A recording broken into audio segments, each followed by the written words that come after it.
പരിശുദ്ധ റമദാനിൽ സുബഹി മുതൽ മഗ്രിബ് വരെ പട്ടിണി കിടക്കലാണോ നോമ്പ്? അല്ലടോ, നോമ്പെന്ന് പറഞ്ഞാൽ ഖുർആൻ അല്ലാഹ് എന്തിനു വേണ്ടിയാണെന്നാ പറഞ്ഞത്? യാ അയ്യുഹല്ലദീന ആമനൂ കുതിബ അലൈക്കുമുസ് സിയാം കമാ കുതിബ അലല്ലദീന മിൻ ഖബ്ലികും ലഅല്ലകും തത്തഖൂൻ. മുത്തഖീങ്ങളാകാൻ വേണ്ടിയല്ലേ നോമ്പ്? അതേ തഖ്വയുള്ളവരാകാൻ വേണ്ടിയാണ്. അത്തഖ്വാ വഇംതിസാലു അവാമിരില്ലാഹ് വജ്തിനാബു നവാഹിഹി. അല്ലാഹ് എന്ത് കൽപ്പിച്ചു ജീവിതത്തിലെടുക്കലാണ്.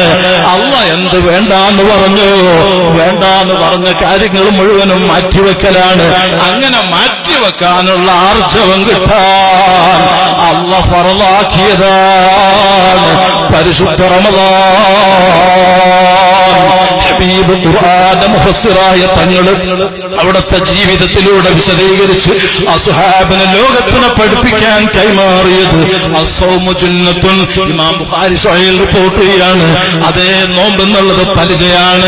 അതാ ഫൈറ്റിംഗ് പഠിച്ച, കളരി അഭ്യസിച്ച, തൈക്കോണ്ടയും കുംഫും കരാട്ടവും പഠിച്ച ആളുകൾ, അതാ അഭ്യസ്ത വിദ്യരായ ആളുകൾ പരസ്പരം മെയ് ഫൈറ്റ് നടത്തുമ്പോ ചുവടൊപ്പിച്ചിട്ട് അങ്ങോട്ടും ഇങ്ങോട്ടും കാലുകൊണ്ട് കിക്ക് വരുമ്പോ, കൈകൊണ്ട് പുഷ് വെക്കുമ്പോ അങ്ങോട്ടും ഇങ്ങോട്ടും ബ്ലോക്ക് ചെയ്യാണ്, അത് തടുക്കുകയാണ്.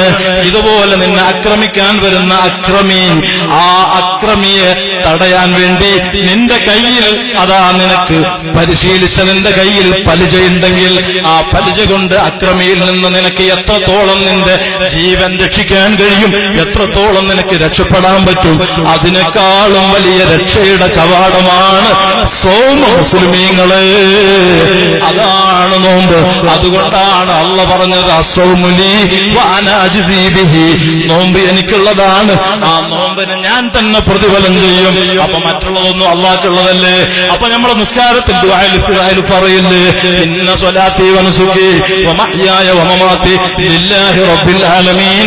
എന്റെ ജീവിതവും മരണവും നിസ്കാരവും ഇബാദത്തും ഹജ്ജും ഉംറയും ഖുർആനോത്തും ദിക്റും എല്ലാം അല്ലാഹ് കാണുന്ന 5 തവണയും നിസ്കാരങ്ങളിലും പറയുന്നവരല്ലേ? പറയുന്നത് എതിരായിട്ടില്ല. അതിൽ ആന്തരികമായിട്ടൊരു വിഷയം കിടപ്പുണ്ട്. അതെന്താണ്? നോമ്പ് എന്ന് പറയുന്ന ആ വലിയ ഇബാദത്ത് അടിമയും റബ്ബുമായിട്ട് മാത്രം അറിയുന്ന വിഷയമാണ്. അതിൽ റിയാ, ലോകമാന്യം വരാൻ സാധ്യതയില്ല. അങ്ങനെ ലോകമാന്യം പോലും ലവലേശം പറ്റാൻ, ഏശിയിട്ട് നഷ്ടപ്പെടാൻ പറ്റാത്ത വലിയ അള്ളാഹ്ക്ക് മാത്രമുള്ളതെന്ന് റബ്ബ് എടുത്തു പറഞ്ഞ പരിശുദ്ധ നോമ്പ് നീയത്തും വെച്ചിട്ട് സുബഹി മുതൽ മഗ്രിബ് വരെ പട്ടിണി കിടന്നിട്ട് നീ പർച്ചേസിന് ഉപ്പളയിലിറങ്ങിയാൽ അല്ലാഹ് നിന്നെ വെറുതെ വിടൂല ഉമ്മാ. ഇപ്പൊ പല വീട്ടിലും ആണുങ്ങളും മന്ദന്മാരായിട്ട് പോരന്റെ ഉള്ളിലാണ്. എന്ത് മണ്ടൂസന്മാരാണ്. പെണ്ണുങ്ങളെ കയ്യിൽ ക്യാഷ് എണ്ണി കൊടുക്കുകയാണ്. ഞാൻ പറയട്ടെ, ആര് ഭാര്യമാരെ വാക്ക് കേട്ട് ജീവിക്കുന്നോ, പെണ്ണുങ്ങളനുസരിച്ച് ജീവിക്കുന്നോ, അല്ലാഹുവിന്റെ റസൂൽ പറയാണ്, ഭാര്യമാരെ അനുസരിക്കുന്നവൻ ദുനിയാവിൽ വിജയിച്ചിട്ടില്ല, ആഖിറത്തിൽ വിജയിച്ചിട്ടില്ല. ഭാര്യമാരെ നേതൃത്വത്തില്, അവരെ നിയന്ത്രണത്തില്, അവർക്ക് അംഗീകരിച്ചുകൊണ്ട് ആര് ജീവിച്ചാലും ആ കുടുംബത്തിൽ സന്തോഷം കിട്ടൂല, ആ കുടുംബത്തിൽ ഐക്യമുണ്ടാകൂല. അതുകൊണ്ട് ഈമാനുള്ള മുസ്ലിമീങ്ങളോട് പറയാണ്, നമ്മളെ കയ്യിലുള്ള ക്യാഷ്, ആ ക്യാഷ് കൊണ്ട് നമ്മളെ മക്കൾക്കും നമ്മളെ ഭാര്യക്കും വേണ്ടപ്പെട്ടവർക്കും ഉമ്മാക്കും ഉത്തരവാദിത്തപ്പെട്ട ബാപ്പാക്കും ജ്യേഷ്ഠാനുജന്മാർക്ക് ആർക്ക് നമ്മൾ ഡ്രസ്സ് എടുക്കുന്നോ, നമ്മൾ ടൗണിൽ പോവുക, നമ്മൾ ക്യാഷ് കൊടുക്കുക, നമ്മൾ ഡ്രസ്സ് വാങ്ങുക, പുരയിലെത്തിക്കുക. അതുകൊണ്ട് സന്തോഷിക്കട്ടെ ഭാര്യമാര്. അതിന്റെ പേരാണ് ഖനാഅത്ത്. അൽ ഖനാഅത്തു ലില്ലാഹ്. അല്ലാഹ്ക്ക് വേണ്ടി ഉള്ളത് കൊണ്ട് തൃപ്തിപ്പെടാൻ ഒരാൾക്ക് കഴിയുന്നില്ല എങ്കിൽ ലോകത്ത് അവനിക്ക് സമാധാനം കിട്ടൂല. സമാധാനം വേണോ? അതെ, അൽ ഖനാഅത്തു ലില്ലാഹ്. ഖനാഅത്ത് വേണം. ഉള്ളത് കൊണ്ട് തൃപ്തി അടയാനുള്ള മനസ്സ് വേണം. അത് ഒരു മനുഷ്യനായ പെണ്ണിനും ഒരു മനുഷ്യനായ പുരുഷനുമില്ലെങ്കിൽ അവർക്ക് എത്ര കിട്ടിയാലും സന്തോഷം കാണൂല, ടെൻഷൻ നീങ്ങൂല. അതുകൊണ്ടല്ലേ തങ്ങൾ അവിടുത്തെ പ്രിയ ശിഷ്യരിലൂടെ പറഞ്ഞത്, മോനെ അൻദുറ ഇലാ മൻ ഹുവ ദൂനി വലാ അൻദുറ ഇലാ ഇലാ മൻ ഹുവ ഫൗഖി. നീ എപ്പോഴും കീഴ്പോട്ട് ചിന്തിക്കണോ, താഴോട്ട് ചിന്തിക്കണോ? നമ്മൾക്ക് അല്ലാഹു അത്യാവശ്യം നിഅമത്ത് തന്നിട്ടുണ്ടെങ്കിൽ എന്നെക്കാളും കഷ്ടപ്പാടുള്ള, വീടില്ലാത്ത, കടങ്ങളുള്ള, രോഗികളായ, കെട്ടിക്കാൻ പെൺമക്കളുള്ള, മറ്റു പ്രയാസങ്ങളുള്ള, മറ്റു ഞെരുക്കങ്ങളുള്ള, എനിക്കിപ്പോ വാഹനമുണ്ട്, എനിക്ക് വീടുണ്ട്, എനിക്ക് ഡ്രൈവറുണ്ട്, ഭാര്യയുണ്ട്, മക്കളുണ്ട്, മറ്റു സംവിധാനങ്ങളുണ്ട്, എന്നെക്കാളും ഇല്ലാത്ത എത്രയോ ആളുകൾ. എനിക്ക് ചെറിയൊരു ഓടിന്റെ വീടുണ്ട്, മറ്റുള്ള ആളുകൾക്ക് ഓലന്റെ വീടല്ലേ, അല്ലെങ്കിൽ അവർ വാടക റൂമിലല്ലേ, അവർക്ക് കഷ്ടപ്പാടല്ലേ, അവർ പെൺകുട്ടികളെ കെട്ടിക്കാൻ വിഷമിക്കല്ലേ. അള്ളാ എന്നെ അങ്ങനെ ഞെരുക്കിയിട്ടില്ലല്ലോ. ആ നിലക്ക് നിനക്ക് താഴോട്ട് ചിന്തിച്ച് സമാധാനിക്കാൻ കഴിഞ്ഞാൽ നിനക്ക് സന്തോഷമല്ലേ.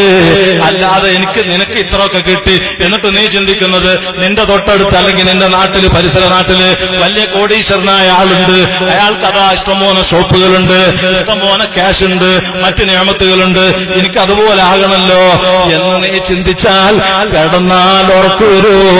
കുടുംബജീവിതത്തിൽ സന്തോഷം കിട്ടുമോ? ഞാൻ പറഞ്ഞത് അതുകൊണ്ടാണ് ഇന്ന് നമ്മുടെ രാജ്യത്ത് പോലും ഇതിപ്പോ പറഞ്ഞാൽ പല പ്രശ്നങ്ങളും സംഭവിക്കും. രാജ്യത്ത് പോലും സ്ത്രീകൾ ഭരണത്തിലേക്ക് വന്നു. സ്ത്രീകൾ ഭരണത്തിൽ വന്നിട്ട് ഏത് നാട്, ഏത് സംഘടന, ഏത് വിഷയം ഒരു സ്ത്രീ ഭരിച്ചോ പരാജയമല്ലാതെ ഇല്ല. ഇത് ബായാറ് തങ്ങളുടെ പ്രസംഗമല്ല, ഉപ്പാപ്പ മുഹമ്മദുർ റസൂലുള്ളാഹി സ്വല്ലല്ലാഹു അലൈഹി വസല്ലം തങ്ങൾ പറയാണ്, ഇദാ ദുയ്യഅത്തിൽ അമാനതു ഫന്തദിരിസ് സാഅ. വിശ്വാസ്യത നഷ്ടപ്പെടുന്ന കാലഘട്ടം വന്നാൽ അന്ന് നീ ഖിയാമത്ത് നാളിനെ പ്രതീക്ഷിച്ചോ. അപ്പൊ സ്വഹാബത്ത് ചോദിക്കാണ്, എന്താണ് തങ്ങളെ വിശ്വാസ്യത നഷ്ടപ്പെടുക എന്ന് പറഞ്ഞാൽ തങ്ങൾ വിശദീകരിക്കുകയാണ്, ഇദാ ഉസ്സിദൽ അംറു ഇലാ വൈരി അഹ്ലിഹി ഫന്തദിരിസ് സാഅ. അർഹതയില്ലാത്ത ആളുകളിലേക്ക് കാര്യങ്ങൾ ഏൽപ്പിക്കപ്പെടുന്ന കാലം വന്നാൽ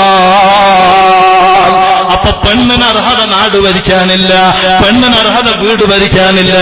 ആര് ഭരിക്കണം? ഖുർആൻ പറയാണ്, അർരിജാലു ഖവ്വാമൂന അലൻ നിസാ. പെണ്ണുങ്ങൾ മുഴുവനും പുരുഷന്മാരുടെ ഹണ്ടറിലാകണം. ഭർത്താക്കന്മാരുടെ അതാ നിയന്ത്രണത്തിലും അവരുടെ സംരക്ഷണത്തിലുമാകണം പെണ്ണുങ്ങൾ. പെണ്ണുമക്കളെ സംരക്ഷിക്കണം, ഭർത്താവിനെ സന്തോഷിപ്പിക്കണം, മറ്റ് വിഷയങ്ങളൊക്കെ നോക്കണം, മക്കൾക്ക് നല്ല മാതൃകയാവണം. അതിന് എന്ത് വേണം? നല്ല സ്വഭാവക്കാരാകണം. ഒരു എഴുപത്ത് വേണ്ട. നോമ്പ് നോറ്റിട്ട് നീ എഴുപത്ത് പറഞ്ഞാൽ അല്ലാഹുവിന്റെ റസൂൽ പറയാണ്, ഇയ്യാകും വൽ ഇബത ഫഇന്നൽ ഇബത അശദ്ദു മിനസ് സിനാ. പരദൂഷണത്തെ നിങ്ങൾ സൂക്ഷിക്കണം. പരദൂഷണം എന്നുള്ളത് അത് അശദ്ദു മിനസ് സിനാ, അത് വ്യഭിചാരത്തെക്കാളും അശദ്ധാണ്, ഗൗരവമാണ്. ഒരു മനുഷ്യൻ വ്യഭിചരിച്ചു, സാഹചര്യത്തിന്റെ സമ്മർദ്ദം കൊണ്ട് നേറുന്ന മനസ്സോടെ പാതിരാത്രിയല്ലേ, നമ്മൾക്ക് ദ്വാരക്കാനില്ലേ, ലൈലത്തുൽ ഖദറിനെ പ്രതീക്ഷിക്കല്ലേ. അല്ലാഹ് ഞങ്ങളെ കബൂലാക്കണം റഹ്മാനേ. അസ്ഹാബുൽ ബദറിനെ കൊണ്ട് ഏറ്റെടുക്കണം അല്ലാഹ്. ഇൽമില്ലാത്തവരാണ് ഞങ്ങൾ, തഖ്വ കുറഞ്ഞവരാണ് ഞങ്ങൾ, ഈമാൻ കുറഞ്ഞവരാണ്, വറയില്ലാത്തവരാണ്. എന്തും കൊണ്ടും കുറവുള്ള ഞങ്ങൾക്ക് ഒന്നേ പറയാനുള്ളൂ. ഇവിടെ വെച്ച് തലാർക്കേണ്ടി വന്നാലും ജീവൻ നഷ്ടപ്പെടേണ്ടി വന്നാലും മനസ്സിന്റെ അകത്തളങ്ങളിൽ അതാ എപ്പോഴും നിറഞ്ഞു കിടക്കുന്ന മഹബ്ബത്ത് റസൂലില്ല, അതിന് കോട്ടം വരൂല. നിന്റെ ഹബീബായ തങ്ങളാ സ്വഹാബും മഹാന്മാരായ ഇമ്മത്തുമൊക്കെ ഇഷ്കും ഹബ്ബും വെച്ചത് എങ്ങനെയാണ്? ഞങ്ങൾക്കതിന്റെ കോടിയിൽ നിന്ന് ഒരംശം പോലുമില്ല, ഞങ്ങൾക്കറിയില്ല, ഞങ്ങൾക്ക് അത് ഉൾക്കൊള്ളാൻ മാത്രം കൽബില്ല. എങ്കിലും ഈ അവസാന കാലഘട്ടം ജീവിക്കുന്ന ചണ്ടിചവറുകളായ ദോഷങ്ങളെ കൊണ്ട് നിറഞ്ഞ മനസ്സും ജീവിതവുമായിട്ടുള്ള ഞങ്ങൾ ഇപ്പൊ അത് രാത്രി ഇവിടെ ഒരുമിച്ച് കൂടിയത് നീ റമദാൻ നൽകിയത് ദോഷം പൊറുക്കാനല്ലേ. റഹ്മത്തിന്റെ 10 നഷ്ടമായി ഞങ്ങൾക്ക് മാഫിറത്തിന്റെ 10 ഞങ്ങൾക്ക് കഴിഞ്ഞു, നീ കബൂലാക്കിയോ ഇല്ലേ പറയാൻ പറ്റൂല. ഞങ്ങളെ കബൂലാക്കി സകല ദോഷങ്ങളും പൊറുക്കണം അല്ലാഹ്.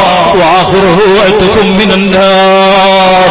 നരകത്തിൽ നിന്ന് ധാരാളം ആളുകൾക്ക് മോചനം നൽകുന്ന പവിത്രമാക്കപ്പെട്ട ദിനങ്ങളിലെ ലൈലത്തുൽ ഖദ്റിന് പ്രതീക്ഷിക്കാൻ പറ്റുന്ന പുണ്യരാത്രിയിലാണ് ഞങ്ങളിവിടെ സംഗമിച്ചത്. സ്വർഗം ചോദിക്കാനും നരകത്തിൽ നിന്ന് കാവൽ ചോദിക്കാനുമാണ്, ദോഷം പൂർത്തു തരാനാണ്. അതുകൊണ്ട് മുസ്ലിമീങ്ങളോട് പറയാണ്, ജീവിതത്തിൽ വലിയ തെറ്റാണ് ഗീബത്ത്, വലിയ തെറ്റാണ് കേട്ടോ.